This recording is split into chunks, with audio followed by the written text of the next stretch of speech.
So this is from Fox Business. This starts off on Friday, and then I have a little bit of additional information for today. Okay.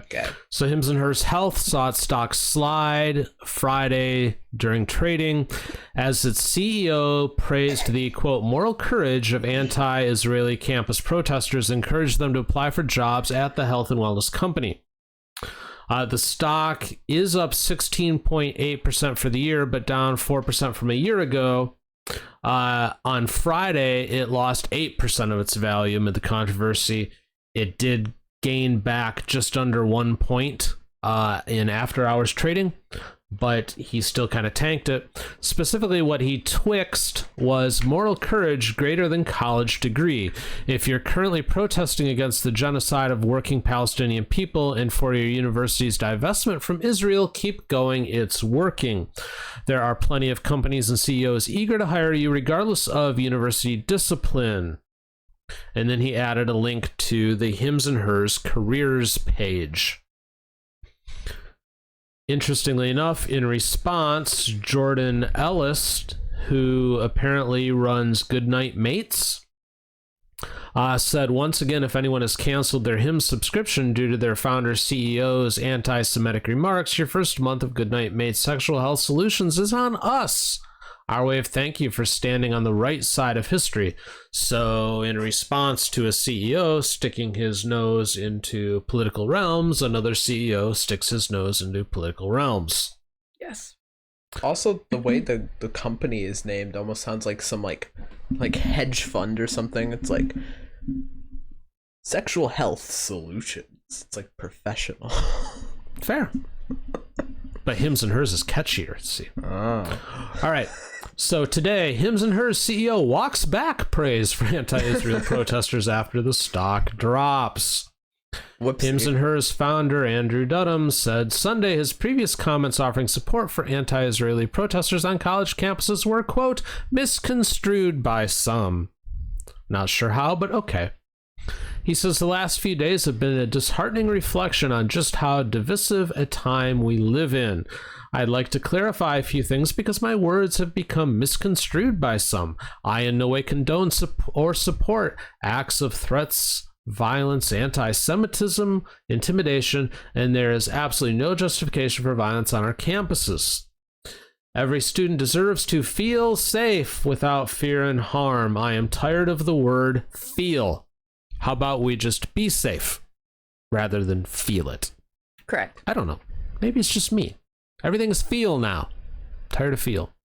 Might have to go on a rant on that later. Except I kind of already did. You did. Well, whatever. Anyways, I'm deeply saddened that my support for peaceful protests has been interpreted by some as encouraging violence, intimidation, or bigotry of any kind. And then it talks about stuff we've already talked about. If we look at Market Watch, the stock going into Friday closed at 1224. No doubt that anti-Semitic, I muted you. American protests on college campuses. There we go. Okay. They just really want to serve you ads. They do, and I'm kind of tired of it. So we'll just close those tabs. Okay. On Thursday, the stock closed at 1224. Closed Friday, it lost almost $1. And closed today, Monday, it had only gained back about 40 cents of its loss. Oof. So he cost people money. And what did he cost people money over? A bunch of people getting arrested. Because that's what's happening at these college campuses. This is courtesy of Associated Press. This is kind of a heat map that shows where the universities are that have protests. And the bigger the dot you see, the more arrests that have happened. So some big ones like UT Austin, they've arrested 136. If we got to zoom in a little bit because there's a lot going on in New York, but if we look at Columbia itself, 220. So that's the one that's been big in the news. State University of New York, 132. That's pretty big too. Lots of people getting arrested. And we've got a CEO sticking his nose in it.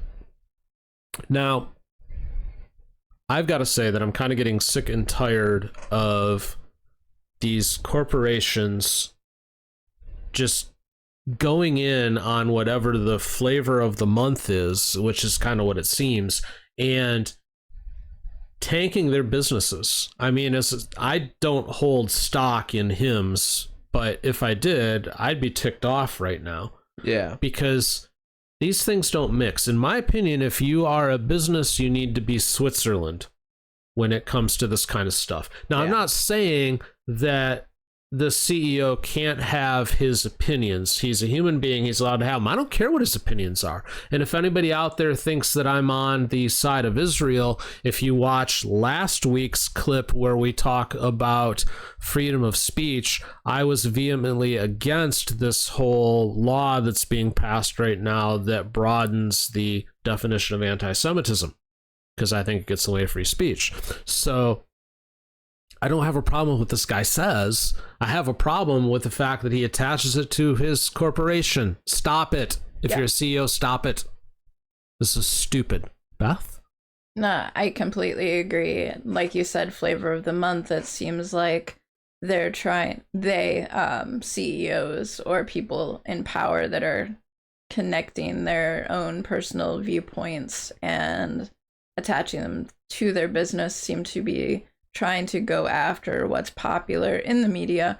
And the point I made earlier for the live that never made it to view was that the big fallacy for me in this particular instance is the CEO of Hims and Hers is going through and trying to perhaps originally gain market share by making this statement. But the people that are protesting are in college, and most college age students are somewhere between 18 and 22, depending on how long they're there. Could be older, could be younger. But people who are 22 years old, at least in the United States, are most likely still on their parents' insurance plan. So they're not going to be a Hims or Hers customer. And I think that's very important. Nobody actually sat down and analyzed the point that he was trying to make or what he was trying to quote unquote gain by making this statement. Because if he wasn't actually trying to gain anything by making this statement, he shouldn't be the CEO. Agreed. And this just occurred to me too, regardless of what insurance plan they're on and how they're going to pay for the stuff or what else. If we're being completely honest, if you're in this age group and you're seeking out this product, you have bigger problems. Well, that's true. Because nothing that Hims or Hers sells should necessarily be something that a college-age student should be chasing after. Correct.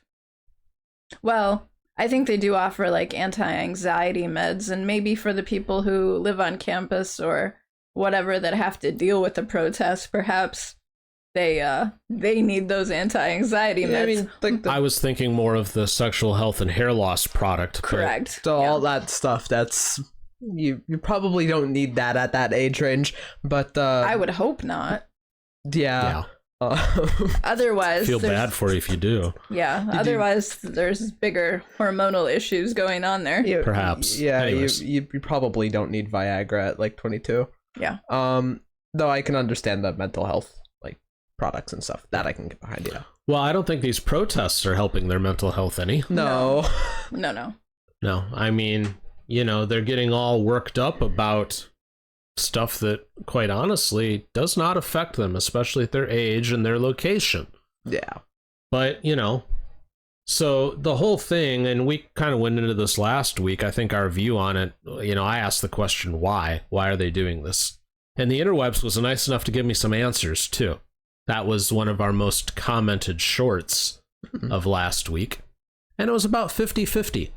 Where some people gave me good answers, and then some other people decided that I was Satan for asking the question. And that's okay. Again, have your opinions. Doesn't bother me at all. But I'm never going to attach my opinions to my business. But, I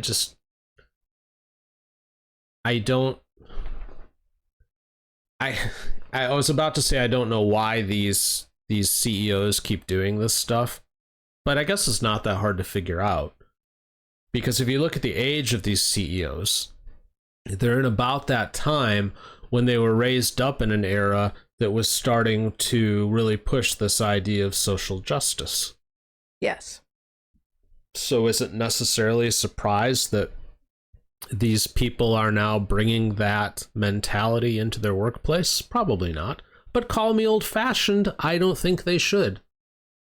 I'm a very opinionated person. I think you two know that. The interwebs will figure that out the more we do this, if they hadn't already figured it out from the first version of this channel. But when it comes to business, I don't care what anybody thinks. I don't care what anybody says. I don't care who you marry, where you live. It doesn't matter to me. I have a product. You want to buy the product. Let's do business. Yeah. That is all that matters in that scenario. And then at the end of the day, we shake hands. You go enjoy the product. I enjoy the money you just gave me, and everybody is happy. And furthermore, and I made this point on the stream that shall not be named, that honestly, I feel like some of these CEOs are doing themselves a disservice because they're kind of like fudging their own beliefs a little bit just because they want to get public opinion points. And that not only does their companies a disservice, but they're also doing themselves a disservice because they're painting an image that they may or may not want to actually paint for themselves to the public eye. That's fair. True. I actually have to ask the question whether or not they really have opinions, whether or not they really have a moral compass, whether or not they've really figured out what it is that they stand for. But that's not just CEOs. That's pretty much everybody now, isn't it? Yeah. I mean, how many people do we know, really know, that have a very set moral compass? I can probably count it on one hand, to be honest with you. There's not, even in our lives, there's not that many people where we go, that person is unwavering. I know exactly who they are. Yeah, That's what true. they believe. To be fair, in real life, we don't often correspond with people. But some of that, it's not that we're antisocial or agoraphobic or anything. It's because we work for ourselves and we're kind of contained in our own little area. Sure, but we still know people, and we have Yes. extended family and everything else. And I'm not trying to throw any specific person under the bus or anything like that. But truly, how many people does anybody know anymore that has like a really sound moral compass? Well, I would say in most people in the past, I'll go so far as to say 10 years, because that gives two different political powers being in charge. And we also threw a pandemic in the middle of that. But through all of that, I think a lot of people's opinions and belief systems have changed drastically just because of what the world has been going through. And then now, obviously, we have inflation on top of it. And we've talked about before, if I can go off on just a small little tangent, as a family, we've talked about the fact that most people want to see everything as very black and white. And unfortunately, that's not how the world works. But, wow, okay, got a frog in my throat there. Okay, so what I was saying is there's very often people look at things as black and white and no shades of gray, but the world very much lives in shades of gray. And if we're going to talk about these protesters and the fact that they obviously think they're doing the right thing, the bigger issue at hand to me has always been the fact that if there is a war going on and people are dying, that in and of itself is bad. I don't honestly care which side is to blame. If there is death being had, I'm not okay with that. And I had asked again in the stream that didn't make it live if either of you knew the significance of today, because it is a significant day. And I believe Eli said no. I don't know if you answered. I did not answer, and it is not coming to me. Today is actually the International Holocaust Remembrance Day. Oh, yes. So if we're going to be talking about all these protesters and everybody saying people shouldn't be dying, shouldn't we also acknowledge the fact that in history, this is the day we should be remembering the fact that millions of Jews also died. No, that's fair. I feel like that point should be made. No, you're absolutely right. It should be made because, but this is, you know, they're going to sweep that under the rug that was in the past, and that was glossed over completely, I'm sure, in mainstream media today. We have a new flavor of the month at the moment, but the flavor of the month kind of ties in. I wanted to not to blow over what you're saying, because I agree it should have a bigger place, but to keep our discussion going, you were talking about how the world is grays, and we've talked about that and we agree.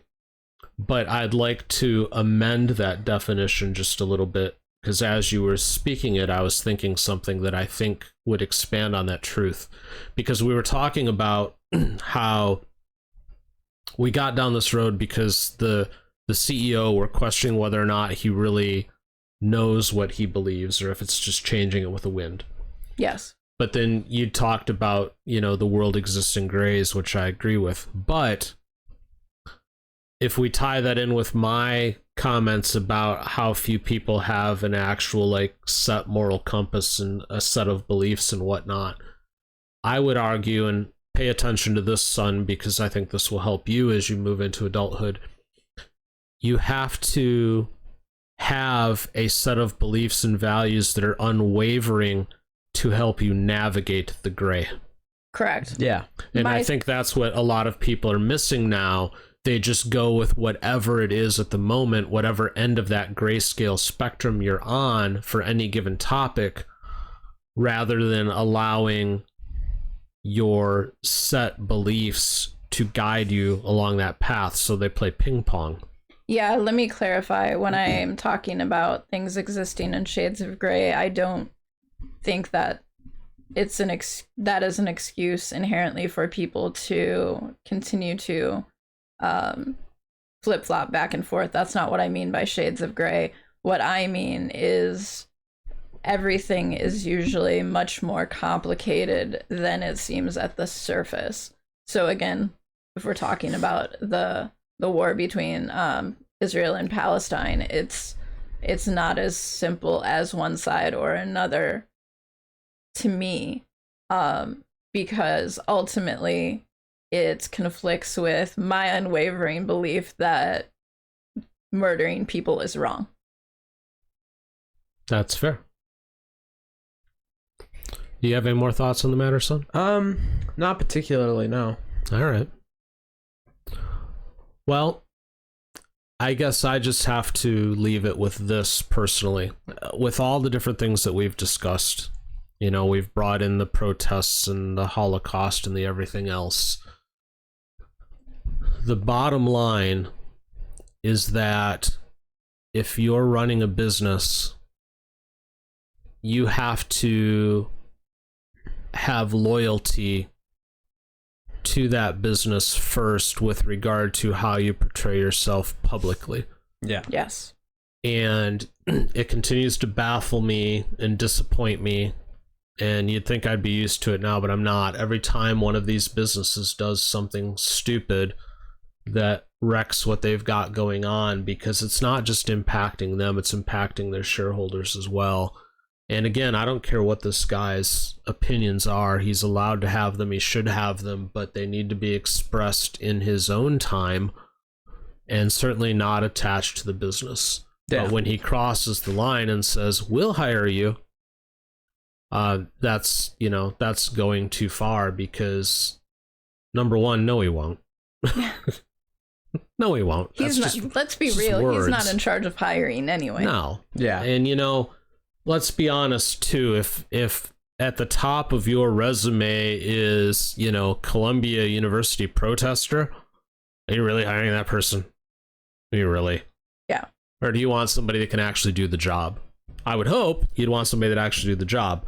But you tell me, Andrew Dudum, or was it Andrew? I don't remember. Mr. Dudum. Is that really what you want? Is that kind of person? Or do you want somebody that will do the job? I don't know. I would think you'd want somebody to do the job, but I'm not convinced. Ultimately, the person who's most qualified for the job should have the job. But again, that's another discussion as well. It is. Hey, thanks for watching. Be sure to hit the subscribe button and the notification bell, and join us every Monday and Wednesday at 10 o'clock Eastern, 7 Pacific for our live show.